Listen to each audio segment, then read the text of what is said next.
मेरी माँ धार्मिक थी और वह प्रतीकों व सपनों में बहुत विश्वास करती थी। यज़िदी वर्तमान का विश्लेषण करने या भविष्य के बारे में जानने के लिए इनका उपयोग करते थे। आकाश में चंद्रमा दिखाती तो मेरी माँ घर के आंगन में मोमबत्तियाँ जला देती थी। वह कहती, इस समय बच्चे अक्सर बीमार पड़ते या दुर्घटनाग्रस्त हो जाते हैं। मैं प्रार्थना कर रही हूँ ताकि तुझे ऐसा कुछ नहीं हो।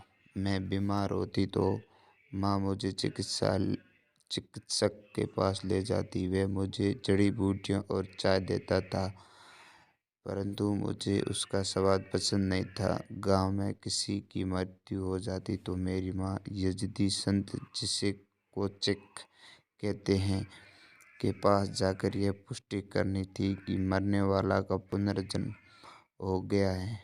उत्तरी इराक में एक घाटी जहां हमारे अधिकांश धार्मिक स्थल स्थित हैं, यज़िदी तीर्थ यात्री अपने साथ वहां की मिट्टी कपड़े में बांधकर उसका त्रिकोण बना लेते हैं और फिर उसे जेब में ताबीज की तरह संभाल कर रखते हैं। मेरी माँ की हमेशा वह एक पवित्र मिट्टी साथ रखती थी। ना दिया तुम्हारे भाइयों की सुरक्षा की जरूरत है। मेरी माँ कहती उसका काम बहुत खतरनाक है।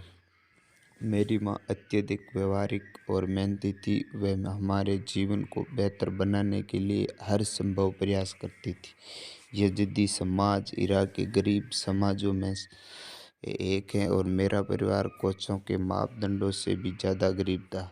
मेरे माता पिता के अलग हो जाने के बाद हमारी स्थिति और बिगड़ गई।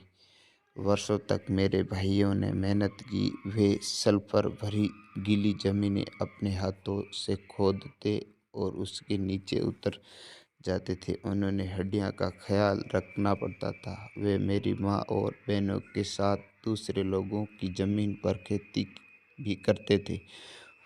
उसने होने वाले मुनाफे का बहुत छोटा हिस्सा उन्हें मिलता था।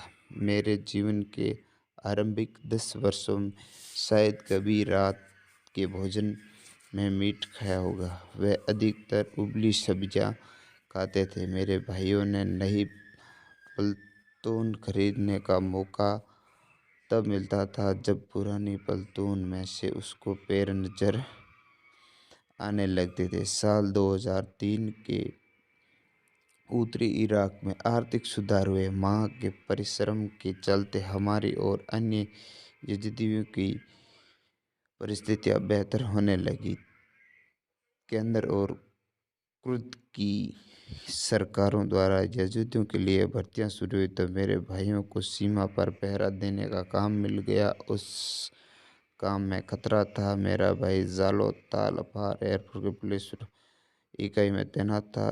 उस इकाई के कई लोग पहले ही साल में लड़ाई में मारे गए थे, परंतु उसमें पैसे अच्छे मिलते थे। आखिरकार में पिता की जमीन छोड़कर अपन घर में रहने लगे।